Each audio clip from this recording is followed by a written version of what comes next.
नमस्कार, मी सुनीता. स्वागत आहे तुमचं माझ्या छोट्याशा यूट्यूब चॅनलमध्ये. आजचा दिवस तुम्हा सर्वांना सुखाचा, आनंदाचा, आरोग्याचा जावो हीच ईश्वरचरणी प्रार्थना. तर सर्वप्रथम तुम्हा सर्वांना माझ्या परिवाराकडून नवरात्रीच्या खूप खूप शुभेच्छा. आई अंबाबाईचा आशीर्वाद सदैव आपल्या सर्वांच्या सोबत राहो हीच अंबाबाईच्या चरणी प्रार्थना. तर आज मी आमच्याकडे पारंपरिक पद्धतीने घटस्थापना कशी करतात याचा व्हिडिओ शेअर करणार आहे. नवरात्री म्हटलं की सगळं घर स्वच्छ करायचं. सर्वात अगोदर तर देवघर स्वच्छ करायचं, घरातली अंथरुणं पांघरुणं स्वच्छ करायची. पण यंदा पाऊस भरपूर असल्यामुळे अंथरुणं पांघरुणं धुतली तर वाळणार कशी. माझा सुद्धा 9 दिवसाचा उपवास असतो, म्हणून मी एक छोटी वाकळ आणि एक छोटा रग वॉशिंग मशीनला धुतला, सुकवला. त्यामुळे एका दिवसात सुकला. कारण आमच्याकडं ज्याचा 9 दिवसाचा उपवास असतो त्यानं त्या धुतलेल्या अंथरुणावरच झोपायचं असतं. तर इथे मी आता देव स्वच्छ करून घेणार आहे. देवांची भांडीसुद्धा स्वच्छ करून ठेवली आहेत. सगळ्या देवांच्या मूर्ती स्वच्छ करून घेतल्यात. आता खाऊची पानं पण धुवून घेणार आहे, कारण आज देवपूजा खाऊच्या पानावर करायची असते. त्यामुळं खाऊची पानं पण स्वच्छ धुवून घ्यायच्यात किंवा ओल्या कपड्याने पुसून घ्यायच्यात. देवघर चांगलं बघा सुकलंय. आता अगोदर मांडून घेते. आज देव जुन्याच वस्त्रावर खाऊच्या पानावर पुजायचे आणि नंतर कडाकण्या धपाट्या दिवशीच देवपूजा करायची. तोपर्यंत देव हलवायचे नाहीत. आमच्याकडे तर अशीच पद्धत आहे. आता मी इथं खाऊची पानं स्वच्छ धुवून आणलेत. आता ही पानं अशी कोरडी करून घेणार आहे. खाऊची पानं अशी मांडायची. खाऊची पानं खिडकी नसावीत, फाटलेली नसावीत. आमच्यात बघा जेवढ्या देवांच्या मूर्ती आहेत, टाक आहेत, ती सगळं देवघरात पानावरच मांडून त्याची पूजा करतो आणि देवघरासमोर घटस्थापना करतो. आता मी अगोदर पहिली पानं मांडून घेणार आहे आणि नंतर मग ह्याच्यावर देव ठेवून घेणार आहे. इथं तांदूळ घेतलेत. अन्नपूर्णा माता तांदळात ठेवायसाठी. देव असं चांगलं रोज कोरडं करून घेतलं का नाही की मग देवांचे टाक असतात, आपल्या ज्या मूर्ती असतात त्या काळ्या पडत नाहीत. टाक पण असंच इथं पुजतो आम्ही काही सेपरेट पुजत नाही. जी आमची पारंपरिक पद्धत आहे तीच मी पुढं चालवली. सगळं देव मी असं पानावर मांडून घेतलेत. आता मी कापसाची वात बनवणार आहे, पण वात मोठी बनवणार आहे.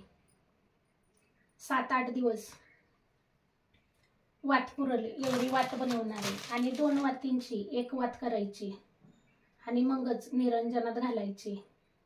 फक्त तेल घालत राहिलं मग दिवा विजत नाही. अशी 2 वातींची एक वात करायची. एक वात कधीच लावायची नाही. अशी चांगली वळून घ्यायची. जसे पहिली लोक बघा डाव वळायचे त्या पद्धतीने वळून घ्यायची. आणि आता हे मी निरंजनात घालून घेणार आहे. आता पहिली पंचारती लावणार आहे आणि नंतरच मग देवांची पूजा करून घेणार आहे. पंचारती सुद्धा खाऊच्या पानावर ठेवणार आहे. इथं मी तेलाची पंचारती लावती, म्हणून मी काय करणार आहे, देवाच्या डाव्या बाजूला ठेवणार आहे. आता अगोदर दिव्याची पूजा करून घ्यायची. स्वतःला हळद कुंकू लावून घ्यायचे. थोडे अक्षदा व्हायचे, एक फुल व्हायचे आणि दिव्याला नमस्कार करायचा. आणि त्यानंतरच आपल्या देवांना जे काही हळद कुंकू गुलाल जे काही तुम्हाला लावायचंय, भस्म वगैरे, ते लावून घ्यायचं. त्यानंतर फुलं वाहून घ्यायची, धूप लावायचं. उद्यापासून देवांच्या या मूर्तींना स्पर्श करायचा नाही. देव हलवेपर्यंत लांबूनच व्हायचंय. अशी सगळी देवपूजा करून घेतली आज सोमवार आहे म्हणून पांढरी रांगोळी काढली.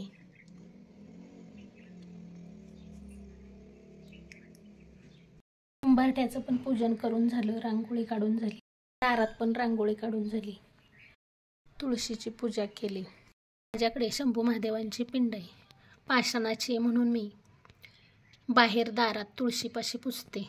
असं सगळं 12च्या अगोदर देवपूजा, रांगोळी, घरातली फरशी साफ करून घ्यायची आणि नंतर शुभ मुहूर्त बघून घटस्थापना करायची.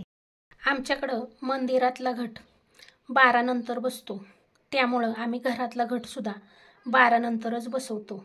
देवपूजा फक्त 12च्या आत करून घेतो. घट बसवायसाठी लागणारं साहित्य काय घेतलं आहे ते पाहूया. म्हणजे असं साहित्य ताटात घेतलं की आपल्याला मग सारखं सारखं उठावं लागत नाही. हळद कुंकू घेतलंय, 5 धान्य घेतलेत. तुमच्याकडे जी धान्य असतील ती घ्यायचेत, फक्त काळं काही वापरायचं नाही. आज सोमवार पण आहे.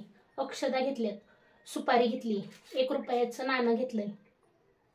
घटाला बांधायला हा धागा घेतलाय, फुलं घेतल्यात, पानं घेतल्यात, पानांची माळ घेतली.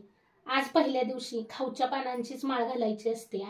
समई घेतली, त्यानंतर घट घेतलाय, रांगोळी घेतली, पाणी घेतलंय. आमच्याकडं घटावर अशी ही जोगली ठेवतात, ह्याला जोगली म्हणतात. आणि आमच्यात घट पत्रावळीवर बसवतात. पत्रावळी ताटात ठेवायची आणि त्याच्यावर घट बसवायचा. रानातली माती आणली आहे, आता पाऊस आहे त्याच्यामुळं माती वल्लीच आहे. आणि घट शुभ मुहूर्तावर बसवायचा आहे.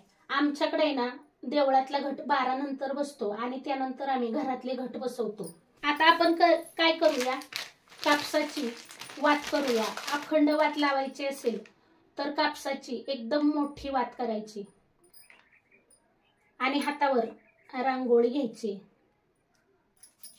आणि ही वात अशी वळून घ्यायची. हातावर रांगोळी घेतली की वात चांगली वळता येते.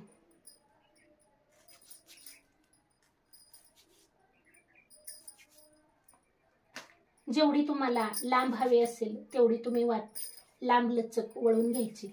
अगदी अशी जोर लावून पीळ देऊन वात वळायची. अशीच मी एक दुसरी आणखीन वात बनवून घेते. तर बघा इथं मी 2 वाती करून घेतल्यात. आता दोन्ही वातीचं असा शेंडा पकडून आपल्याला पुन्हा 2 वातीची 1 वात करायची, एकदम घट्ट करायची. आता ही वात आपण समईमध्ये घालून घेऊया.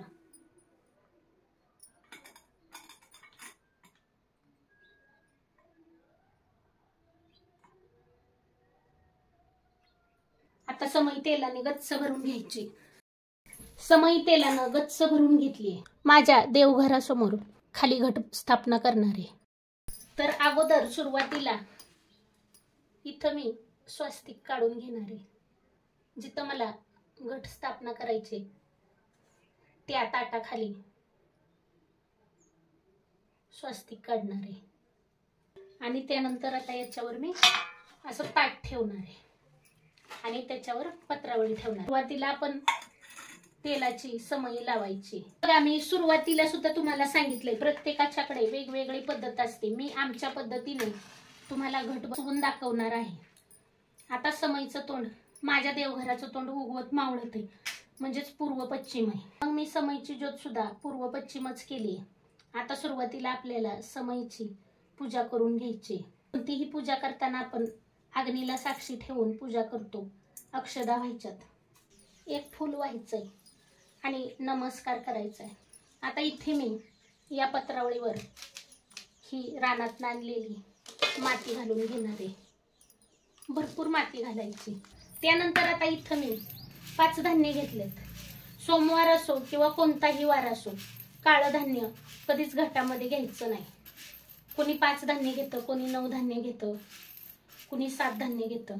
आता मी इथं भरपूर माती घालून घेतली आहे बघा. आता ही धान्य भरपूर घालायचं. जेवढं भरपूर धान्य घालल ना तेवढा आपला घट चांगला उगवतो आणि आपला घट चांगला उगवला की आपल्याला पण किती आनंद होतो. मी इथं बघा गहू, ज्वारी, हरभरा, जवस, मका अशी 5 धान्य घेतलेत. जास्त करून गहू आणि जवस घालायचं। तर बघा इथं मी भरपूर धान्य घातलंय। आता परत ह्याच्यावर माती घालायची। आता जास्त नाही माती घालायची, नाहीतर मग म्हणतात ना धान्य दडापलं, उगवलं नाही, धान्य कुजलं। पूर्ण धान्य झाकून घ्यायचं। घर स्वच्छ केलेलं मी तुम्हाला दावलं नाही, घर स्वच्छ करूनच देवपूजा पण करायची आणि घट पण बसवायचा। आता ह्या जोगलीत सुद्धा मी माती भरून घेतली। आता ह्याच्यात सुद्धा धान्य घालायचं। जोगलीत पण भरपूर धान्य घालायचं। कोरडी माती असती तर मग मातीतच मिक्स करून मग पत्रावळीवर ठेवलं असतं, पण माती ओली असल्यामुळं मिक्स करता येत नाही। आता ह्याच्यात पण माती टाकायची, ही सुद्धा झाकून टाकायची।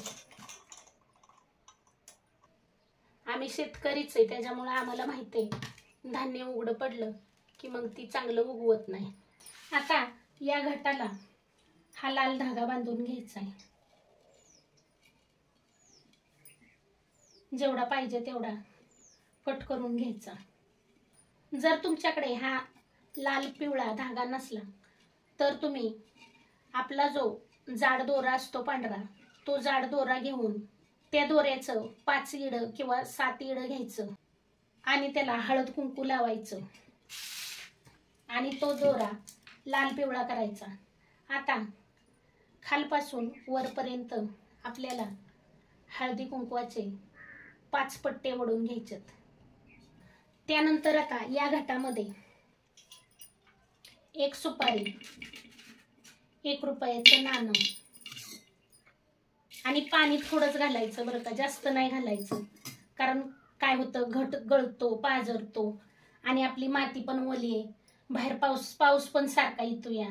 जर जास्त पाणी घातलं ना तर मग घट पाझरून धान्य कुजतं आणि मग आपलं धान्य चांगलं उगवत नाही। त्याच्यापेक्षा थोडासा रोज जरी पाण्याचा शितोडा दिला ना तरी चालेल, पण आता पावसाचं वातावरण आहे, माती पण ओली आहे, त्याच्यामुळे पाण्याचा शितोडा द्यायची पण गरज लागणार नाही। आता ह्या घटात हळद कुंकू वाहून घ्यायचंय, 1 फूल घालायचंय आणि आता इथं माझ्याकडं खाऊची पानं आहेत, तर मी खाऊची पानं ठेवणार आहे। तुमच्याकडे जर खाऊची पानं नसली ना तर तुम्ही काय करा, आंब्याची पानं घ्या आणि बघा मी कशी पानं ठेवते, देठ आत करायची आणि शेंड वर करायचं। अशी मी इथं आता खाऊची 5 पानं मांडून घेतलेत। आता ह्याच्यावर मी ही जोगली ठेवणार आहे। अशी बघा आमच्याकडे घटाची स्थापना करतात। आता ही सगळी अशी तयारी करून घ्यायची आणि आता हा घट आपल्याला थोडंसं इथं मधोमध असा थोडासा खड्डा करायचा आणि आता हा घट इथं ठेवून द्यायचा। आता अजिबात घट हलवायचा नाही। आता आपण घटाची पूजा करून घेऊया।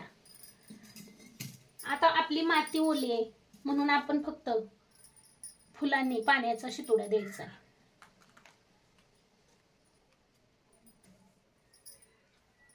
धूप लावून घ्यायचंय। आता या घटाला हळद कुंकू वाहून घ्यायचंय, स्वतःला पण लावून घ्यायचंय। सकाळी तर आपण लावलेच, पण तरी सुद्धा आता सुद्धा लावायचंय। अक्षदा व्हायच्यात, फुल व्हायचे, धूप ओळायचे आणि दीप ओळायचे। तर बघा इथे मी देवघरातलं देवापुढं लावलेलं निरंजन घेतलंय, ही समई हलवली नाही। आता इथं मी खाऊच्या पानांची माळ केली, ती खाऊच्या पानांची माळ घालणार आहे। 5-7 जेवढी पानं तुम्हाला घालायचेत त्याप्रमाणे तुम्ही घालू शकता। तर या पद्धतीने पहिली माळ खाऊच्या पानांची अशी सरळ करून घालायची। तर अशा पद्धतीने इथं मी घटाची स्थापना करून घेतली। आता मी समईच्या भोवतणी आणि घटाच्या भोवतणी रांगोळी काढणार आहे। तर बघा अशी मी साधी सोपी रांगोळी काढून घेतली आहे। तुम्हाला चांगली येत असली तर तुम्ही चांगली रांगोळी काढून घ्या। तर आता रांगोळी काढून झाल्यानंतर इथे आपल्याला साखरेचा नैवेद्य दाखवायचा आहे। मी पण 9 दिवस उपवास धरते। आज मी पहिल्या दिवशी काहीच खात नाही, फक्त पाणी पिते। त्याच्यामुळं फराळाचं काही नाही बनवलं। संध्याकाळी जेव्हा फराळाचं बनवीन त्यावेळेस या घटाला पण नैवेद्य दाखवायचा आहे आणि देवांना सुद्धा 9 दिवस घट उठेपर्यंत उपवासाच्या पदार्थांचाच नैवेद्य दाखवायचा आहे। तर सध्या मी इथं साखरेचा नैवेद्य दाखवलाय आणि नमस्कार करायचा आहे। तर अशा पद्धतीने आपली घटस्थापना करून झाली आहे।